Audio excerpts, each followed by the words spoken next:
Halo semua, balik lagi dengan gue Tian di Sumur Gadget. Oke, jadi udah 1 bulanan lebih gue pakai Samsung Galaxy A54 ini sebagai daily driver gue, dan jujur gue pribadi tuh suka banget sama handphone yang satu ini karena ini tuh perubahannya banyak banget loh sejak pertama kali dirilis sampai kemarin kita dapat update di One UI 6. Nah, di video kali ini gue akan sharing ke kalian apakah HP ini tuh masih worth it untuk dibeli di akhir tahun 2023 atau mungkin kalian yang mau beli di awal tahun 2024. Yaudah, nggak usah lama-lama lagi, yuk kita bahas.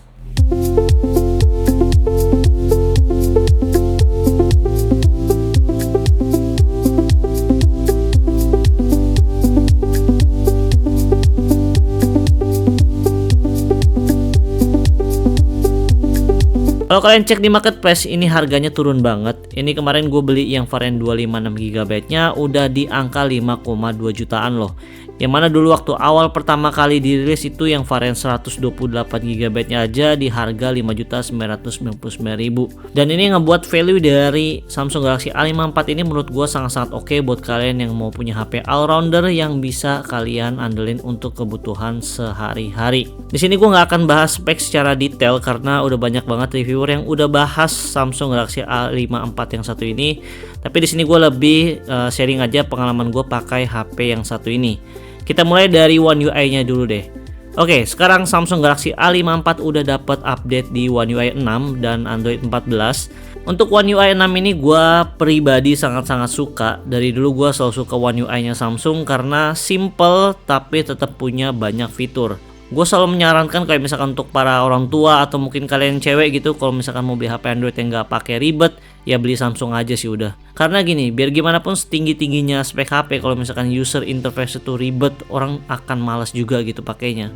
Di One UI 6 ini kita tetap dikasih sesuatu tampilan yang baru dan dibuat lebih rapih lagi. Contohnya di bagian quick panelnya.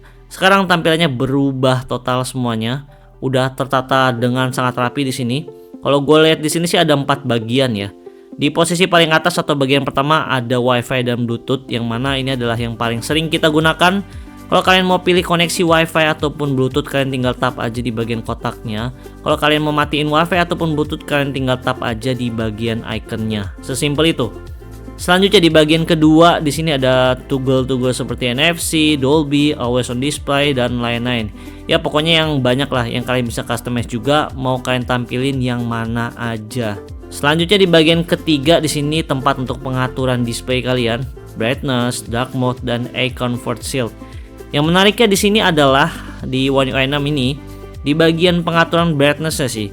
Jadi kalau misalnya kita geser barnya, quick panelnya langsung hilang gitu. Jadi kita bisa dengan sangat gampang untuk menyesuaikan brightness dengan apa yang kita lagi buka sekarang. Misalkan kalian lagi buka sosial media dan lain-lain. Ini tuh hal kecil tapi menurut gue ini penting banget. Di bagian keempat di sini tempat kalian untuk atur device Samsung kalian. Kalau misalkan kalian punya ekosistem Samsung yang lainnya. Nggak cuma itu aja, sekarang di bagian quick panelnya ini ada fitur quick setting instant access. Jadi kalian bisa buka quick panel tanpa harus buka notifikasinya juga. Caranya tinggal swipe aja ke bawah dari posisi kanan atas. Fitur yang paling oke di One UI 6 ini adalah drag and drop. Sekarang tuh kita bisa drag and drop file ataupun foto ke aplikasi pihak ketiga. Misalkan ke Google Drive ataupun ke WhatsApp. Penting banget sih buat kalian yang suka kirim-kirim file atau kerjaan sehari-hari. Sebenarnya masih banyak lagi sih fitur One UI 6 ini, tapi nanti aja deh gue buat video terpisah. Nah, kalau ngomongin Samsung Galaxy A54 ini sendiri di akhir tahun 2023, selama gue pakai untuk kebutuhan sosmed atau multimedia, HP ini tuh bikin gue betah. Karena dari layarnya ini tuh punya warna yang vivid, tapi nggak lebay sih menurut gue. Semuanya serba pas. Jadi kalau misalnya kalian pakai untuk nonton film atau drakoran deh, warna dari layarnya ini tuh asik banget untuk dilihat. Gue tuh mulai suka warna Samsung seri A nya itu dari sejak pertama kali A53 itu keluar. Karena warnanya itu udah berbeda dari pendahulunya sebelumnya gitu.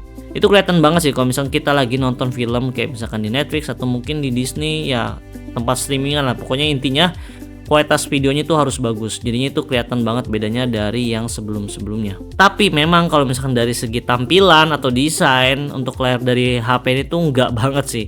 Masih punya bezel yang tebel, apalagi nggak simetris. Yang mana kompetitornya tuh udah pada punya layar yang simetris. Gue sih sebenarnya nggak masalah ya, mau HP tuh bezelnya tebal juga itu nggak masalah. Yang penting asal simetris saja, masih tetap enak kok dilihatnya. Layar di HP ini tuh punya refresh rate di 120 Hz, jadinya kalau misalkan scroll di UI-nya ini smooth banget.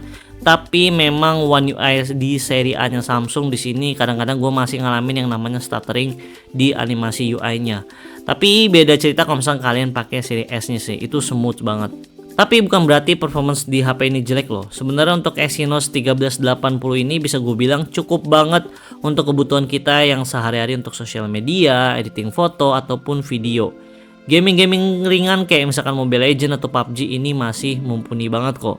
Cuman kalau misalkan kalian berharap HP ini untuk main game berat sekelas Genshin Impact, kayaknya HP ini emang kurang cocok. Secara benchmark juga sebenarnya Samsung Galaxy A54 ini tuh di antara kompetitornya bisa gue bilang ini paling terendah sih. Bukan berarti di real penggunaan harian ini jelek loh, enggak sama sekali. Nah ini yang gue bilang kenapa software itu lebih penting ketimbang hardware. Karena yang bersentuhan dengan kita secara langsung ya software. Hardware itu adalah mesin yang jalan di belakang. Jadi kalau buat gue pribadi, nggak penting SoC-nya harus kenceng apa, yang penting software-nya bagus, UI-nya terkonsep dengan baik, orang pun akan betah pakainya dan nggak move on ke mana-mana. Dari segi speaker, HP ini juga bisa gue bilang punya speaker yang bagus. Ini jauh banget kualitasnya dari seri A53 sebelumnya. Balance dan bassnya juga berasa. Tips aja nih, kalau kalian mau suara speakernya lebih bagus lagi, kalian tinggal edit aja di bagian equalizer-nya, di bagian Dolby-nya ya. Di bagian tengahnya di sini kalian tinggal geser sedikit aja ke bawah. Kalau buat gue pribadi ini jadi tambah bagus dan tambah lebih kencang lagi untuk suaranya. Nah sekarang kita masuk ke pembahasan kamera. Oke, di harga segini sekarang tuh udah mulai bermunculan kompetitornya yang udah ninggalin yang namanya lensa makro dan udah pada beralih ke lensa tele. Contohnya adalah kayak Xiaomi 13T malah udah kolaborasi sama Leica juga lagi. Tapi apakah hasil fotografi di HP ini jadi ketinggalan? Nggak juga kok. Samsung Galaxy A54 ini masih bisa menghasilkan foto yang bagus dari keadaan cahaya yang cukup sampai ke keadaan yang low light. Ketangguhan sensor Sony IMX766 terlihat di sini. Untuk jepretan fotonya Samsung ya lebih ke arah eye pleasing dan udah siap dipost di sosial media. Hasil step jepretannya pun juga detail, cuman kadang kurang konsisten aja. Kalau kalian udah update ke One UI 6, sekarang tampilan UI-nya di bagian kameranya udah banyak berubah loh. Yang gue suka adalah sekarang kita tuh udah bisa dengan gampang untuk atur resolusinya, mau di 12 megapiksel atau di 50 megapiksel. Di HP ini tuh juga sebenarnya punya fitur seperti preserve settingnya di iPhone. Kalau di Samsung namanya adalah setting to keep. Jadi ini akan meng-save settingan kamera yang terakhir kalian pakai. Nah untuk perekaman videonya gimana nih? Bisa gue bilang di Samsung Galaxy A54 ini punya kelebihan ketimbang kompetitornya. Karena dia bisa rekam di 4K 30 fps mulai dari kamera belakang dan kamera depan juga. Ketika lagi record video juga bisa langsung pindah lensa juga loh dari kamera belakang ke kamera depan. Untuk hasil dari perekaman videonya ini gue salut sih, gue acungin jempol sih. Footage-nya di 4K 30 fps ini stabil, image quality-nya juga bagus. Di kamera selfie-nya juga stabilisasinya oke dan bagus juga untuk image quality-nya. Dan yang jarang banget gue temuin di HP kelas mid-range kayak gini adalah kualitas mikrofon di Samsung Galaxy A54 ini tuh bagus. Jadi kalau misalnya kalian mau pakai untuk vlog di outdoor ini masih bisa kalian andalkan. Sejauh ini sih gue pakai Samsung Galaxy A54 ini gue nggak ngalamin yang namanya overheat ya ketika gue lagi ambil sampel foto ataupun video. Bahkan di saat main game juga. Karena emang setelah diupdate pas gue stress test pakai 3D Mark hasilnya bisa tembus di 98,7%an loh. Jadi bisa gue bilang ini udah cukup adem dan stabil. Tapi memang kadang gue masih ngerasa kalau misalkan lagi buka-buka sosmed ini masih berasa anget gitu HP-nya. Meskipun gue udah pakai koneksi WiFi. Tetap aja sih, mau gimana pun Exynos ya tetap Exynos. Cuman bedanya untuk Exynos 1380 kali ini peningkatannya udah lumayan jauh ketimbang yang sebelumnya. Nah untuk konsumsi daya baterai gimana nih? Sejauh ini sih gue pakai HP ini untuk penggunaan yang gak terlalu berat. Gue masih bisa sehari ngecas sekali lah. Jadi kalau misalkan kalian mau bawa liburan ini masih sangat-sangat oke. Terakhir gue mau ngomongin soal desain di Samsung Galaxy A54. Overall ini tuh feel-nya balik lagi ya kayak seri A-nya dulu, yang mana di bagian back cover-nya ini tuh terbuat dari kaca. Feels-nya tuh premium, cuman emang kurangnya adalah di bagian frame-nya aja yang masih pakai material dari plastik. Tapi ini tetap solid kok. Dan karena bagian belakang dan depannya flat, menurut gua ini durability HP-nya jadi lebih bagus ketimbang era zaman-zamannya Samsung Galaxy A52s sebelumnya, yang mana banyak banget kasus back covernya itu jadi copot gitu.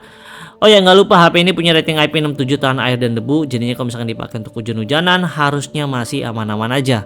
Oke, palingan segitu aja untuk review dari Samsung Galaxy A54 5G ini di akhir tahun 2023. Kesimpulannya, HP ini bisa gue bilang sangat-sangat worth it buat kalian yang emang perlu HP yang all-rounder dan budget di 5 jutaan. Karena menurut gue dari segi layar, speaker, mikrofon, kamera, dan juga update softwarenya, HP ini menurut gue lebih unggul ketimbang kompetitornya. Balik lagi sih, emang kompetitor itu punya spek yang lebih tinggi atau SoC yang lebih tinggi, tapi dari segi user experience bisa gue bilang Samsung Galaxy A54 ini lebih unggul dan lebih nyaman gitu dipakai untuk jangka waktu lama. Karena update softwarenya HP ini juga lumayan cukup panjang ya. Itu dapat kenaikan upgrade Android di 4 tahun, dan juga security patch itu di support sampai 5 tahun.